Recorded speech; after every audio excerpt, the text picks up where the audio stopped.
Mu video ya msiku la lero tikhala tikuona nkhani ya mzimayi amene dzina lake ndi Brenda Adriano amene anachitidwa nkhanza mpakana katundu wake 3/4 wa wholesale anachita expire, analuza mamiliyoni ochuluka kuchokera mu kugulisa makala kufika pokhala ndi maminibasi, kuchokera pogulisa madeya mpakana kuzamanga wholesale. Iyi ndi nkhani ya Brenda Adriano, nkhani yake yolimbana ndi Justice kuti MRA inamuchitira nkhanza pamene iyeso ndi Malawi ndipo panopa akufunafuna chilungamo, ndipo ikamatha videoyi mukhala mutayimvesa nkhani yonse. Dzina langa ndine Sam Mavita, tiyeni tikhale limodzi.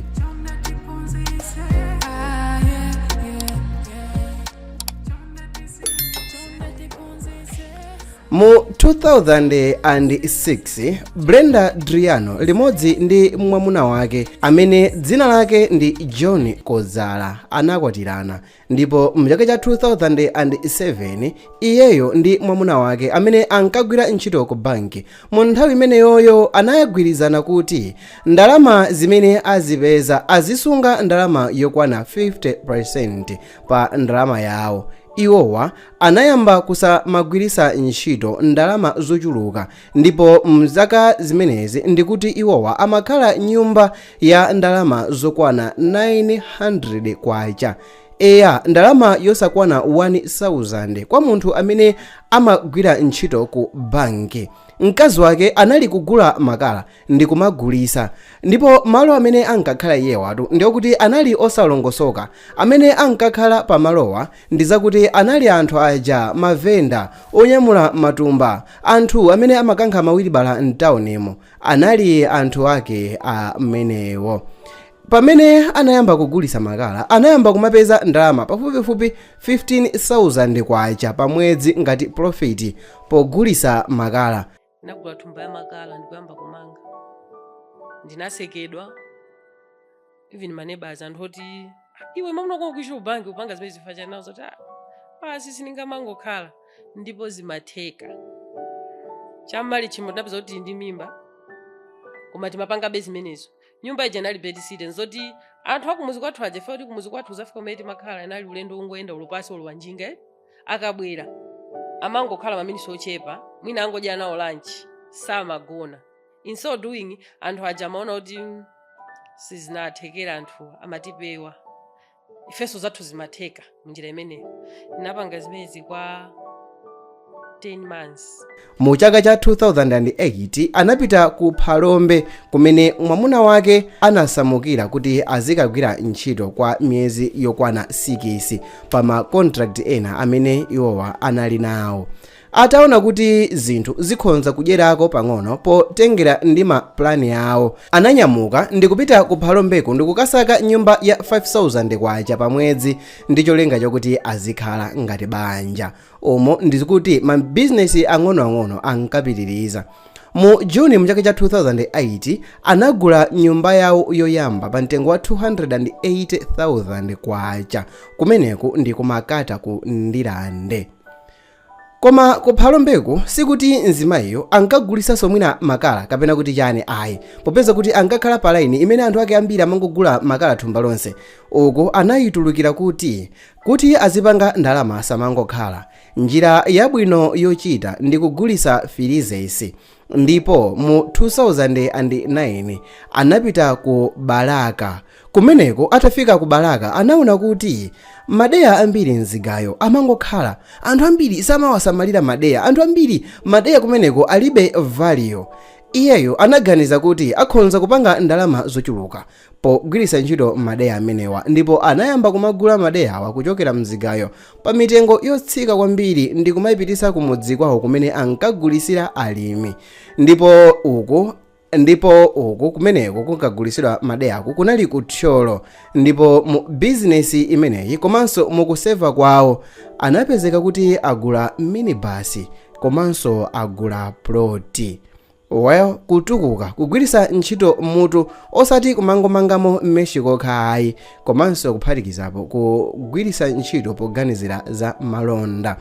mu 2011 anabwerera ku Blantyre ndipo apa zinafikapo kuti akakhala pa nyumba yawo sopano samakalipiranso renti kapena kumagwiritsa ntchito ndalama yochepa yonyenyeka nkumazi finya ayi anakafikira pa nyumba yawo. Apa ndikuti nthawi imeneyo ankagulitsa chimanga ndi madeya omwe aja komano at large scale chifukwa chokuti kubalaka anapanga ubale wabwino ndi anthu ankakhonza basi ngotumiza galimoto ndi ndalama anthu akapachire madeya then basi kenako chimanga ankagulitsanso chochuluka mwina chozaza galimoto nkugulitsira munthu mmodzi ndi zinthu zina zotere. Zinafika poti mmene imatha chaka saleje ikabwera sitimayigwiritsa ntchito timagwiritsa ntchito zazing'onozing'ono timene timapangazi fa tinazunguliridwa komanso anthu amachosa zinthu kumuzi kwathu kumabweresa timagulitsa timabwera ndi kamtengo kabwino timapeza maprofiti zimatheka.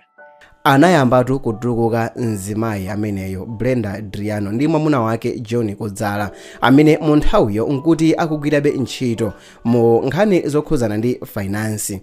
Mu 2015 anasamukira ku Mzuzu potengera ndi transfer imene mwamuna wake analandira. Atafika kumeneko potengera ndi ndalama zimene anali nawo ku savings account pogwiritsa ntchito ndalama ya mabizinesi osiyanasiyana komanso kuphatikizapo ndalama zimene mwamuna wake amalandira. Iwowa anaganiza kuti akuyenereka kuti agule njinga zokwana 5 ndipo Brenda Driano anagula njinga za moto zokwana 5 ndi kupereka kwa anyamata koma ataona kuti phindu lake ndilosakwana kwenikweni komanso kuphatikizapo paja za njinga mmaziziwa bwino mmene zimayendera ngati simmaziziwa please afunseni anthu kudera kwanuko kuti za njinga zimayenda motani mukhulupirira kuti simungakhumbireko business ya njinga ya moto. Kwambiri azidya iwowo ine ndizingokonza njingazo zikawonongeka naona kuti isi ndikwanisi nazigulisa within 2 months zonse nazigulisa zili moyo kuti zipite kwa munthu ina ine iyayi. Koma apa tiyeni tiyambe kuona kuti atagulisa njinga za moto 5 mwaka modzi ngakhale kuti anangokhala nazo kwa nthawi yochepa anasegula shopu ya magroceries pafupi ndi pakhoma la kwawo ndipo apa nkuti akukhala nyumba ku Mzuzuko ya ndalama zokwana 50,000 kwacha apatu tikuyankhula za 2015.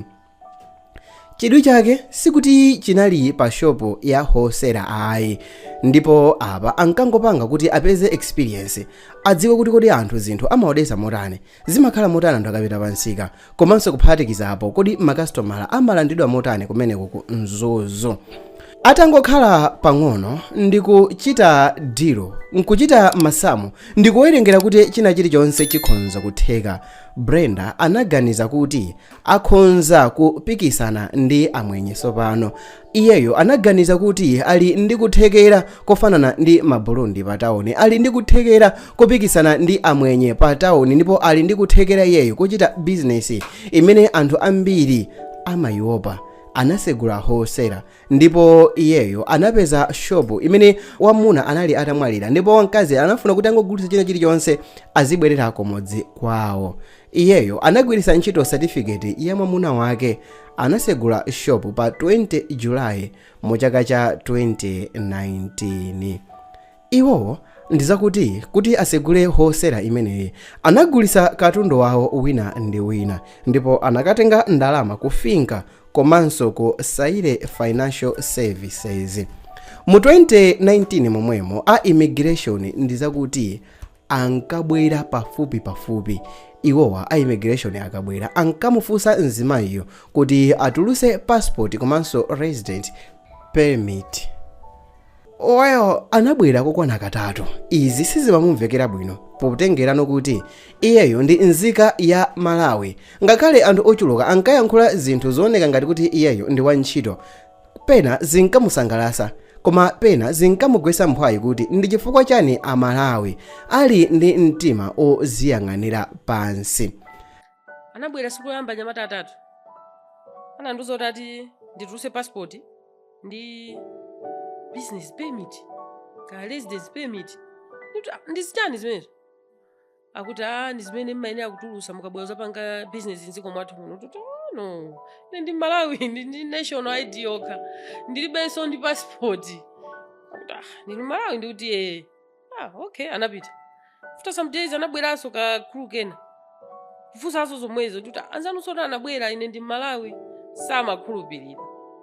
Anapita anakabweranso ena ndiye auna zita uzapasa mpaka na mapo akwati ndikuti yayi ndine Malawi, even mamuna wangu ndi Malawi. Maso mutangopita kumuzi kwathu olokangofunsa pa trading ndi pamene takulira akakuuzani kuti ndifa Malawi, so don't worry, ndifa Malawi. I don't know ngati zimenezo zimafunika sonda Malawi. Okay, I think ajawa anakwanisidwa, anapita. Ena mwa anthu amene anamuzunguza mzimayiyo anali asite. Iwowa anazabwera ndi kumuuza mzimayiyo kuti asamayike katundu wina kunja kapena kuti asamayike display. Ngakhale ena ankatero, zinali zinthu zovuta kwa iyeyo kuti azikhulupirire kuti okay, ine ndi wahosera, nebangayi ndi wahosera, winake ndi wahosera, onsewa akuyika katundu panja pa display, bwanji ineyo akundimaka chotere. Anafunsa apolisi ochuluka ngati zili zoyenera. Wina aliyense ankangoti amuthandiza, koma palibe amene anamuthandiza kufikira munthu wina amene anamuuza mzimayiyo kuti akuyenera angomvera zimene asite alankhula basi. Koma mwenye ali pomwepo waika sakukhuzidwa, neba wanga wina waika sakukhuzidwa, ndi zinandikhuza. Ndiye nayamba wapolisi wina sataduse museo nimamuyitana, bwana tabwerani. Akabwera nimafuta ino asita mwabwera pa shop anga pano akuti ndisamayike display lizingokhala ngati khomololo wa nyumba kaya anthu asamandione, koma neba wanga akuyika display, uyo akuyika display, ndiye wina ankachita kuyika chi display panja chambirimbiri. Ndo polisi jamati ndifufuza akapita zi nankho ndi apolisi ambirimbiri. Mwina wa namba 10 anali chaplain kunzuzu police then ma 2020 mucha. Nditamfotokozera zinamukhuza kuti zikukhala choncho chifukwa chani, ndifufuza. Atapita sikumene linatha, following day anandiyimbira phone ndafufuza. Nimati ndikupempheni kuti just cooperate. Ndikuti bwana mwati ndipange cooperate? Akuti why? Akuti just cooperate. Mwandikhumudwisatu kwambiri, nakudalirani. Sindimayembekeza kuti nkuzonduza zimene madam just cooperate. Komano sizikundigwira mtima kuti ine ndekha ndisamapange chinthucho pamene ndipanga business yomweyo ndi amwenye yomweyo ndi mabulundi iwo akupanga. Why me?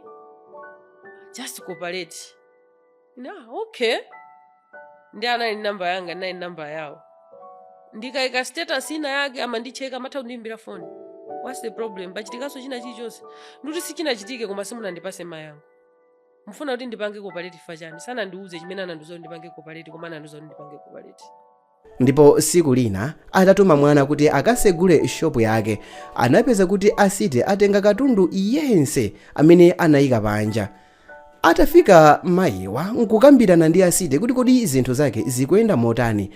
Asite anamufunsa mzimayi mafunso mobwereza kuti anene mwini wake wa shopu imeneyi, komanso alankhule apo kuti ndalama anazitenga kuti. Abwana aja anali apolisi amene anali mgalimoto yasiteyo. Anandiuza kuti ndikwere mgalimoto mwawo, ndinakwera. Ndiye kuti kumbuyo kunali zinyamata zawo amayenda nawo mtauna kamalanda zinthu zija zambirimbiri. Tinayamba kuzungulira roundabout ndi independent yake zuzu ichi. Amandifunsa funso limodzi. Business ndi andani? Nimati ndi yanga, ni mamuna wanga. Umenewo ndi mwana ukagona kusero. Mufuna mumve chani? Business ndi andani? Ndi yanga ni mamuna wanga. Ngati sunena chilungamo wetu ukagona kusero. Ngati munthu amakagonesedwa kusero chifukwa cha chinthu chake, muloma suko kandigonesa kusero. Tinazungulira mwina 7 times. Funso limodzi. Chabwino ngati ili yako wewe ndamaonozenga ndikuti bwana anyamata mwatenga uko ndi ndalama zanga tikukamba zija sizikupitiza, sindifuna yankha funso limene. Ngati nkhani yofuna kuti muziweza ndalama zanga ndipezeni ndikufotokozerani bwinobwino ndili omasuka, komano tisafunsirane muno anyamata wasindikwaziwa. Iwe ndi kuti ndi mwano ngati sukuyankha ndi mwano mene ndikuti ayi si mwano, kena kuti nakukhota polisi kuja. Zitakhota polisi anandizo ndo msero nalo wa msero munaliso azibambo mbava zimene anagwira siku mene mwina about 5 nandiroisa msero imene muna azibambo. Ngakhale ankakanika kuyankha zinavuta mpaka na mzimayo anakasidwa ku polisi. selo imene anayikidwa mzimayiyo munali muli abambo okwana 5 amene analipo mu nthawi imeneyo ngati anthu amene analakwira lamulo. So mzimayiyo anatengedwa ndi kukasiyidwa pakati pa abambo okwana 5 mu selo. Patadusa kanthawi ngakhale kuti anapasidwa belo, anafunsabe chifukwa chimene iwowa alakwa, koma palibe amene anakwanisa kuwapasa yankho lolondola. Ndipo zinali zakuti mandela ake akaonekere kumeneko ku chifukwa cha belo yake akaonekere ku polisi. Atafika ku polisi, wa polisi anatenga belo ndi kuying'amba ndi kumuza mzimayo kuti basi azipita alibe mulandu ndipo asamusokoneze. Kumbukiranitu kuti mu nthawi imeneyi ndikuti mzimayo ali mu stress kale. A immigration amuyendera kangapo konse, asite amuvutisa kangapo konse, koma chimodzi chimene mungayenera kudziwa ndi chakuti kumangidwako sikuti kunathesa zinthu. Iliponso nkhondo ina yayikulu imene ikubwera kusogoloko imene anamenyana nawo mpakana mu nthawi imeneyo anagonja. Khalani pomwepo, tiyeni tipitirire kumvera nkhani yonse.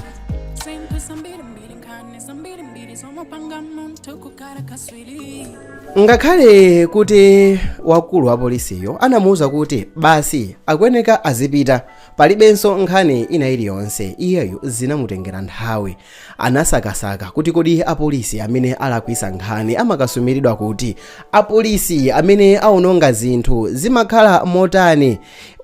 Zinachitika, anapeza department yake kumene apolisi amakasumiridwa akalakwa, komano zachisoni zinali zakuti atafika kuja analandira uthenga wakuti amene anamuchita nkhanza zimenezi anamwalira. Ndiye malamulo aku Malawi kuno ngati wachitidwa nkhanza ndi wa polisi zimatheranso ndi wa polisi yemweyo, basi mulandu siumayimba entire department ngati ya polisi. Mosiyana ndi maiko ena amene ndi anzathu amene wa polisi akakupanga chipongwe umasumira boma, ndipo apolisi onse amayankha izizi, apolisi onse. Koma ku Malawi sitili motero. Nkhani ito ndizakuti inachitika mu chaka cha 2020, ndipo mu 2021 panali pa 29 April, nthawi inali m'mapasti 4, maofesa atatu a MRA, Malawi Revenue Authority anabwera ndi kumuwuza kuti apange verify zinthu zimene ali nazo pa receipt kuti ndi zimene mzimayo ali nazo. Iwowa tangomveserani imene anayankhulira. Tingopemphera kuti face to face asatipase copyright, but yeah, let's do it. Munali mu April, pa 29 April, past 4 mazulu. Shop mwanga mnafika maofisa atatu a MRA. Atafika anandipasa paper kuti ndipanga identify ma items amene anali pa paper licha. Natenga paper janaliona then nabwizira nazo some of the items ndinazo zinazo ndilibe. Ndiye ngati mukufuna kugula muzingoitana ma items yo ineyo ndizilemba zimene ndinazo because ineso ndimakhala ndi paper counter ku counter kwanga. Munthu akamafuna zinthu akamatchula ndi malemba nani. Ndiye akuti mukukana ndikukana chani ndikukuzani za malamulo wa shop kwanga kuno. Ine sindimatenga paper la munthu kumalembapo, koma munthu azindiuza ndisilemba ndekha. Okay, chabwino. Zulo kunabwera customer lawo anali ndi mzimayi, of course anatavala mask. Anakugulani malisiti onse munapasa bwinobwino, koma pala item imodzi inali ya nsongo, munapasa lisiti opanda nsongo. Kuti ndipaseni malisiti. Anandipasa malisiti.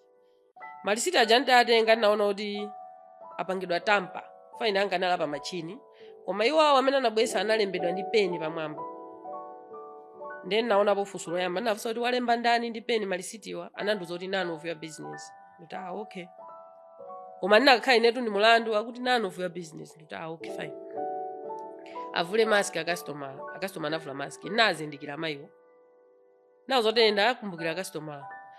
Can I ask a question? Fa ndi akumbusa zimene anagula. Zimene mukuyankhula pasi zimene zachitika mu shop mwanga. MRA analamula nzimayi kuti apita akakhale mgalimoto. yawo imene anabweresa panja anauza amayi tulukani. Nthawi mwayi anasolola penalty imene inali yolemba kale anthu zoti sayinirani mwapalamula. Ndapalamula chani? Amayi awo ndi funso limodzi lokha limene ndikanapasa akanabwerera m'masensi mwawo. Zimene ayankhula amayiwo ineyo kwa ine sizinachitike. Chimene alembapa mshopu mwanga muno sindinagulise chimenecho. Ayi, inu ma taxpayer always mmakana. Awawa akunena zoona ndikuti are you sure? Akuti sayinirani penalty. Ine nakana usayinira penalty nawo zoti ayi zimene mukankhula pa sizinachitike. So penalty sindisayinira. Then sinayione koma inali ya 5 million. Koma nthawi imene sinayione chifukwa anankha ngati angondizizimusa komanso zinthu zonse sizinachitike. Ndinakana analembapo so penalty kuti ndakana kusayinira. Ndikuyisiya pa counter panga. Anayisiya chotembenuza chonchi kumene analemba kuchonchi. So inenso sindinayikhuze nangoyitenga ndikungoyika pasi pa drawer yanga. Nthawi imene naseka. And I remember nyamata wanga mmodzi wa zaka 27 then. Analira. Anafusa kuti MRA bwanji. Ndi anthu anzanu twawo. Tagwira ntchito ife ndi amwenye. Zaka. Timaziwa zimene mmapanga. Mumabwera kuzafufuza. Mumamfusa munthu mafusa kuti muone kuti munthu walakwadi. Sipona anthu awamukungu apanisha bwanji. MRA sanamveseni. Nakhuzika nakhanga ndagwidwa ndi shoko ndi ndangosiya basi ndikuseka ndikumapita kunyumba. Kunyumba kuja I called my husband and I saw ku plant yangu nthawi imene amapanga masters ku mast. I say zachitika atu izi kushopo kuti zosakhala bwino. Anyway zitaye ndikabwera ndifikako sikuti sana kupase mpata mwina tikafufuze nokuti chachitika ndi chani. Atapikisana MRA atakana kuti nzimayiyo alankhulepo kanthu anapasidwa faini ya ndalama yokwana 5 miliyoni ndipo anauzidwa kunena kuti ndalama imeneyi akuyeneka akalipire ku MRA. Atafika ku MRA MRA aja zinapezeka kuti malo kuti akambirane ngati anthu okhaokha anapezeka kuti ayamba kukangana nawo ndipo iwowa amalankhula kuti akuyeneka kuti akalipire basi nkhani afika kale ku head office. Atalemba kalata yopereka explanation ya zinthu zimene zinachitika kapena tilankhule muchicho chomveka bwino kuti iwowa a Brenda anazalemba kalata limodzi ndi amuna awo kufotokoza mmene nkhani yonse inayendera. MRA anakana kuyilandira kalata ija ndikumayankhula kuti nkhani yafika kale ndipo akungona kuzichedwesa. MRA anayamba kutumiza mawarning ndipo njira zonse zofuna kukambirana ndi MRA zimapezeka kuti njira zonse zinali zosekedwa. Atapereka second warning anapeza lawyer koma zinavutabe ndipo MRA anafuna kuti mayiyo apereke ndalama yokwana 5 miliyoni kwacha basi. Atapita ku khoti akhoti anayankhula kuti ndizovuta akuyeneka akakambira ndi MRA akaisumire MRA kenako akupezeke kuti apange koma akabwera ku MRA amayimisa mutu pamwala. Patadusa miyezi yokwana 9 uwo unali mwezi wa Disemba atakokana MRA anabwera okonzeka ulendowu anabweresa maloko awo matepe awo komanso ndi ulamuliro akuti aseka shopu sopano. Nthawi imeneyi nkuti mkati mwa shopu imeneyi muli katundu wa anthu okuti sanawalipire komanso ngongole ya finka ndi saire zinali zili mkati momwemo. Katundu yense anasekeredwa pa mlandu woti anagulisa chinthu chimene ndi cha msonkho koma anapereka lisiti lopanda msonkho. Shopu imeneyi hosera inali yosekedwa kwa miyezi yokwana 14 pamene malamulo a MRA amanena momveka bwino kuti kuseka shopo maximum ndi miyezi 3, minimum ndi 3 days. Ndipo iwowa anasegula shopo patangotha miyezi yokwana 14 chifukwa chokuti alandlord ndi amene amavuta kuti iwowa akufuna shopo yawo basi, akufuna shopo yawo apereke kwa munthu wina, akufuna shopo yawo ndi cholinga chakuti azipeza ndalama, akufuna shopo yawo chifukwa chakuti ndiyo khayo imene imawapezesa chakudya. Look at this. Aiseka business pa 14 December pa mulandu umene sindinapatsidwe chance kuti ndimvedwe. Ndikuiseka kwa chaka ndi miyezi 2, 14 months. Groceries ambiri lifespan yake is less than 6 months, you know. Kuiseka kwa chaka ndi miyezi 2 kuti aisegule alandlord ndi amene anavuta kuti afuna building yawo. Well, siku losegula shopo mukhonza kuchita predict ndi mmene zinakhalira. A MRA anabwera ndi kuzatenga katundu amene anali wabwino, katundu wense amene anali wonongeka kodzala.